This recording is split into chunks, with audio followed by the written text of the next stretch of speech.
بيبدأ الفيلم مع مجموعة من 7 أصدقاء وهما هالي وجرانيت وإليز وبيج ومادلين وباكستون ولوكاس، وبيكونوا متعودين دايما يتجمعوا ويسهروا سوا. بس في الليلة دي بالذات قرروا يأجروا بيت في مكان معزول علشان يحتفلوا بعيد ميلاد صاحبتهم إليز. وفي وسط الكلام والضحك والهزار بيباركوا لهالي وجرانيت على خطوبتهم، بس بيفاجئوهم إنهم انفصلوا أصلا. وبيقوم جرانيت ويدخل جوه البيت وبيروح وراه باكستون، وبيفضل باقي الشلة مع هالي يحاولوا يفهموا إيه حصل لأنهم كانوا بيحبوا بعض جدا. المهم بعدها بيكتشفوا إن المشروبات خلصت منهم وكده مش هيعرفوا يكملوا السهرة لأن البيت في مكان معزول وبعيد جدا ومفيش أي محلات حواليهم. ساعتها واحد منهم بيقترح يدوروا في البيت وأكيد ممكن يلاقوا حاجة تنفع تتشرب، وفعلا بيبدأوا يدوروا في كل مكان ويدخلوا أوضة ورا التانية لحد ما بيوصلوا القبو، ويقرروا يدخلوا برغم وجود لوحة مكتوب عليها عدم الدخول وكمان مقفولة بالقفل. لكن فضولهم بيخليهم يكسروا القفل ويدخلوا، ولما بينزلوا بيلاقوا مكان غريب جدا كله تراب كأنه محدش دخله من سنين، ومليان قطع أثرية وتحف كأنها متاخدة من محل أنتيكات. والغريب إنهم بيلاقوا عباية من بتوع العرافين، وكمان في تمثال مخيف لعرافة اسمها مارا. أما باكستون بيلاقي علبة خشب قديمة وبيفتحها بيلاقي كروت فيها رسومات غريبة جدا وكلام ما بيبقاش فاهم عبارة عن إيه، بيكون فاكرها لعبة كوتشينة عادية. لكن هالي بتقوله إن دي كروت التاروت، والعرافين كانوا بيستخدموها علشان يعرفوا المستقبل وكل واحد يعرف حظه إيه. وهالي علشان مهتمة من صغرها بعلم الأبراج ودرست تنجيم بتقول لهم إنها أول مرة تشوف النوع ده من كروت التاروت وإنها كروت مرسومة بالإيد ودي حاجة غريبة، فكلهم بيتحايلوا عليها تقرا لهم حظهم ويعرفوا المستقبل. وبرغم إنها بترفض كتير بس بتوافق في الآخر، وفعلا بيجهزوا المكان اللي هيعملوا فيه الجلسة. وبتبدأ هالي تفتح علبة الكروت لكنها بتحس بريح خفيفة بتعدي في المكان مع إنهم جوه البيت في مكان مقفول. وقتها هالي بتحس بخطر وتقول لهم إن في قانون في السحر إن ممنوع يقروا ورق تاروت لعرافة تانية. لكن أليزا بتفضل تتحايل عليها علشان تعرف حظها وبتقول لها توافق علشان ده عيد ميلادها وده طلبها الوحيد. فبتضطر هالي توافق وتبدأ تشوف لها حظها، وبعد ما تحط الكروت بتقول لها صفات لبرجها وهو برج الدلو، وبتقول إنها فضولية جدا وإنها هتطلع على سلم النجاح لكن الكاهنة الكبرى هتوقفها وهتديها الضربة القاضية. طبعا إليزا بتستغرب الكلام لكن بتبص للجانب المشرق وهو إنها هتطلع سلم النجاح. وبعدها بيجي دور مادلين مجنونة السوشيال ميديا وبتحب تصور كل حاجة وتنشرها على النت، فبتقول لها إنها برج الحوت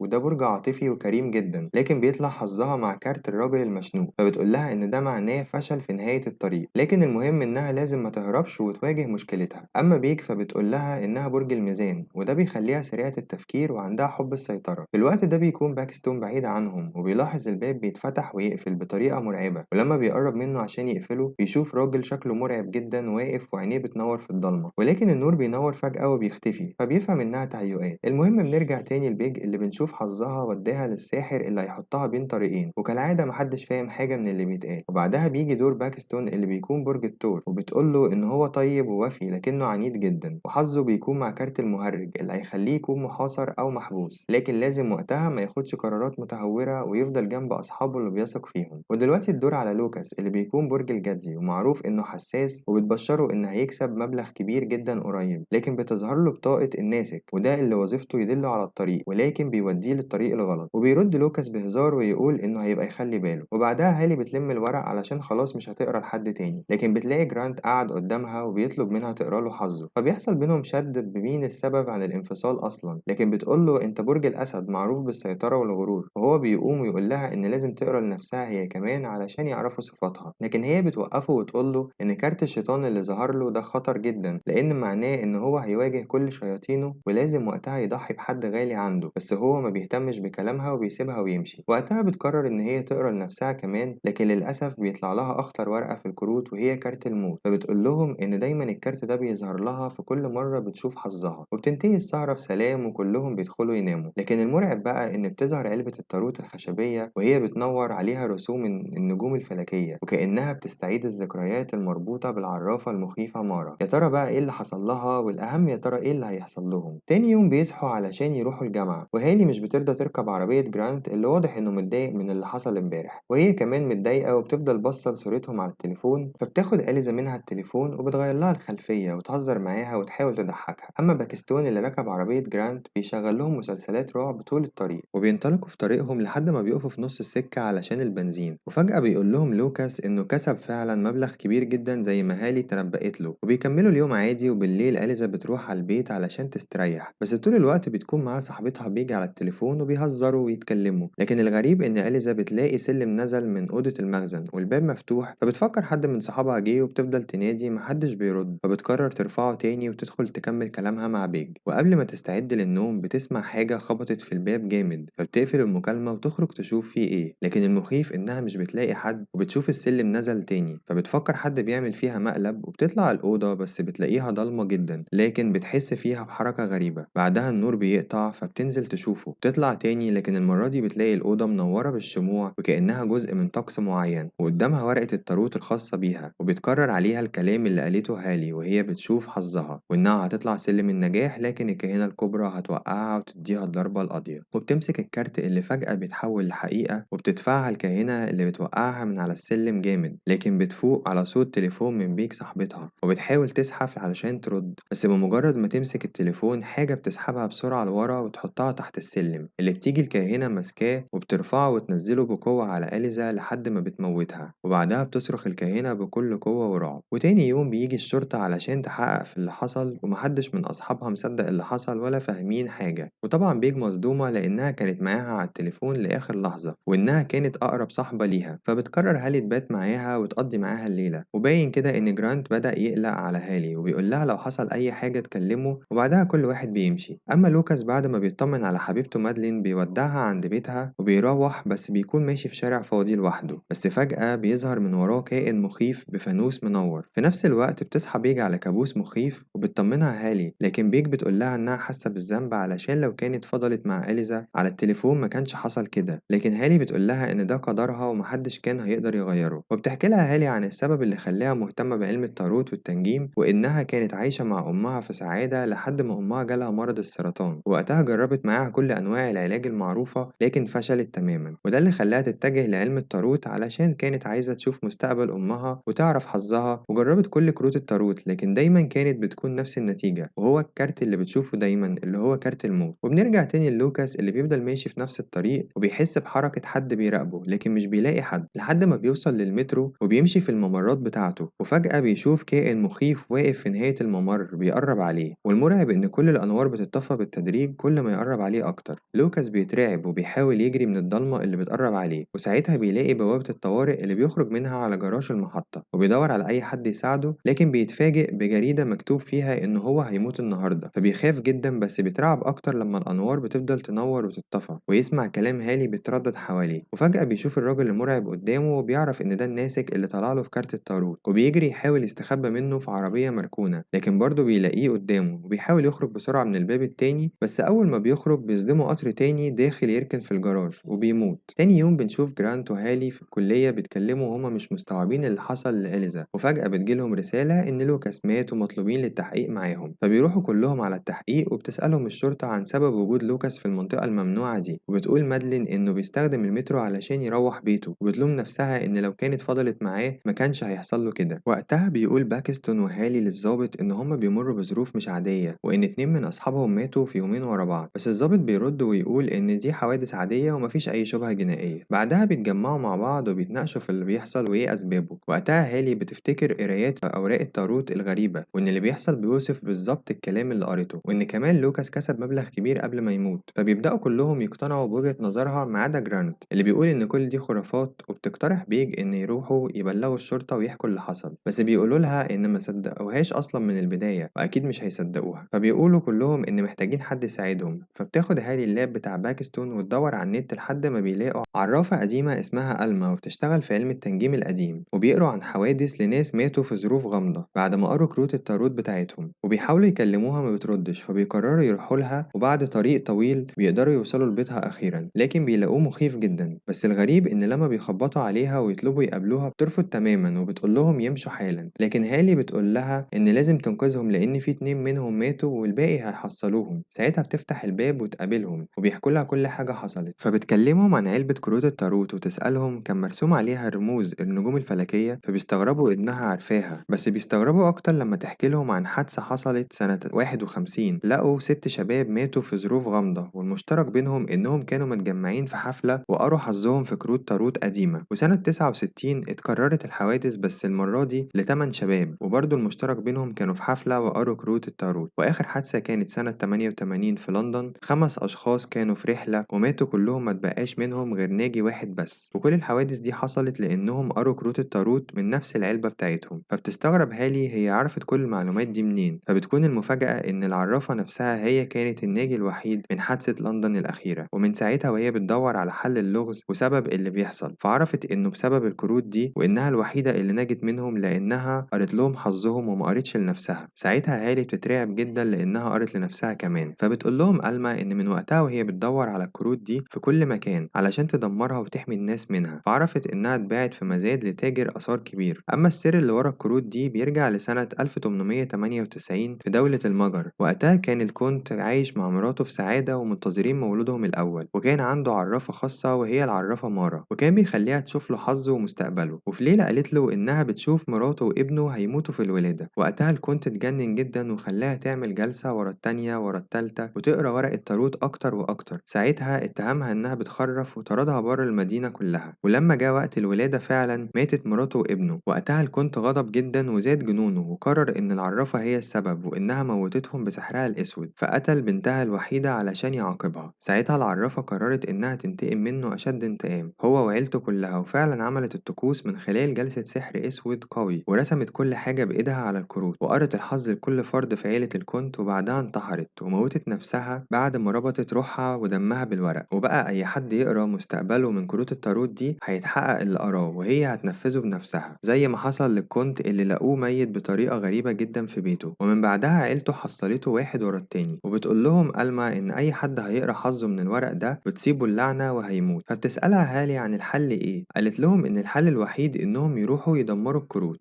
وفعلا بيخرجوا كلهم بسرعة ويروحوا على البيت الغريب علشان يحرقوا الكروت، وفي الطريق بيتفرجوا على الفيديو اللي سجلته مادلين لهالي وهي بتقرا لهم الكروت. بس بتحصل حاجة غريبة، وهي إن سرعة العربية بتقل واحدة واحدة لحد ما تقف خالص على كوبري، وبيحصل بالظبط نفس الكلام اللي اتقرا لمادلين. وفجأة بتلاقي على الإزاز مرسوم راجل مشنوق، وده الكارت اللي ظهر لها. فبتخرج مادلين وتحاول تهرب وتجري وراها هالي علشان تحاول ترجعها. وجرانت بيحاول ينزل بس بيلاقي فجأة كائن غريب بيخبط على العربية خبطات جامدة من كل اتجاه، وفجأة بيظهر الكائن ده وبيكسر الإزاز، وبيكون معاه حبل طويل وبيروح ورا مادلين. وقتها بيخرج كل المجموعة ويحاولوا يلحقوها، لكن الكائن ده بيكون أسرع منهم وبيوصل لها قبلهم، وبيربط الحبل على رقبتها وبيرفعها من على الأرض. وهالي بتحاول تنقذها لكن بتفشل. وفجأة بيشوفوا مادلين متعلقة ومشنوقة، وفجأة بيلاقوا الكائن المرعب في وشهم بس بيهربوا بسرعة وهم مش مصدقين اللي حصل، وبيقرروا إنهم هيفضلوا مع بعض ولازم يروحوا بسرعة يحرقوا الكروت. لكن باكستون بيرفض ويقول لهم إنه مستحيل يرجع البيت ده تاني، وإنه هيرجع يستخبى في بيته لحد ما الموضوع ينتهي. وبتحذره هالي إنها قالت له إن القرارات المتهورة اللي هياخدها هتكون سبب موته، لكن هو بيصمم على رأيه وبيمشي. وبتروح هالي وبيج وجرانت على البيت علشان يدمروا التاروت. أما باكستون بيكون ماشي في الشارع لوحده، لكن بيظهر إنه بدأ يحس إن هو مش لوحده، وهنا بيسمع صوت حد بيضحك من وراه. وطبعا لما بيلف مش بيلاقي حد،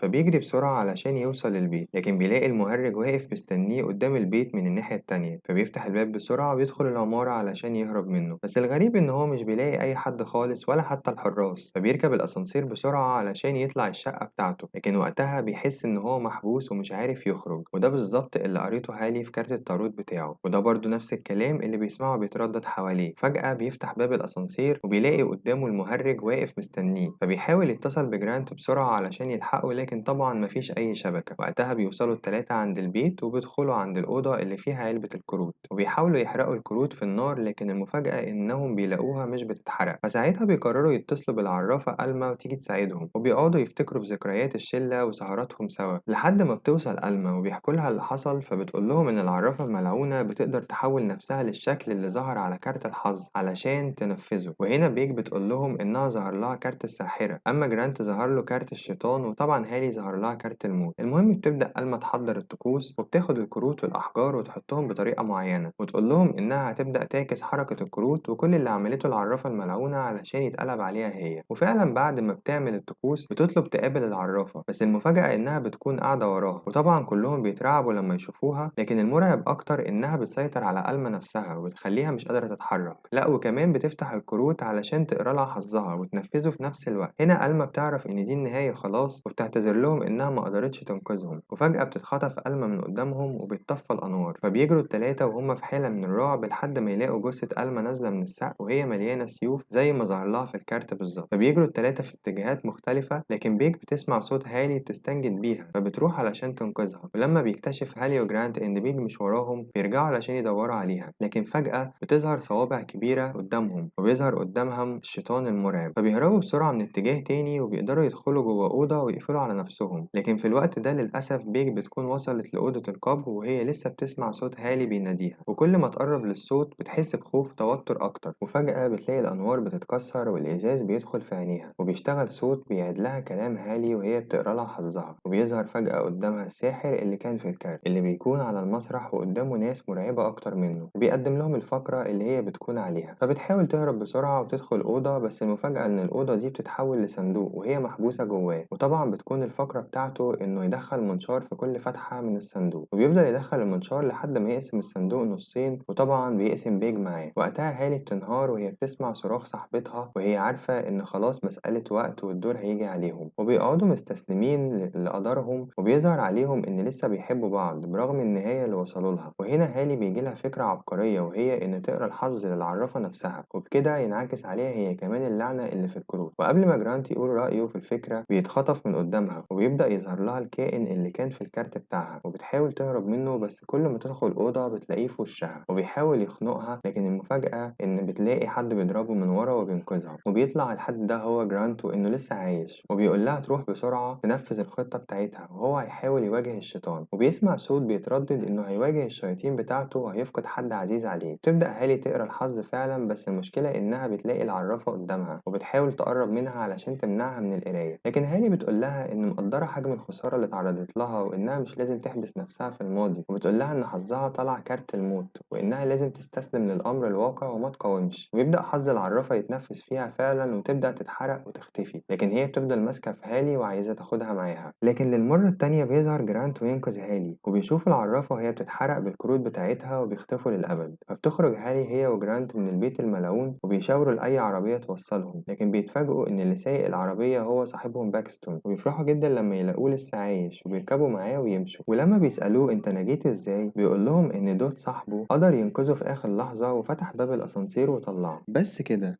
وفي آخر الفيلم لو قدرت تحدد ايه هو برج هالي اكتبوا في الكومنتات ونشوف ايه أكتر تخمين هيتكرر معانا. سلام عليكم.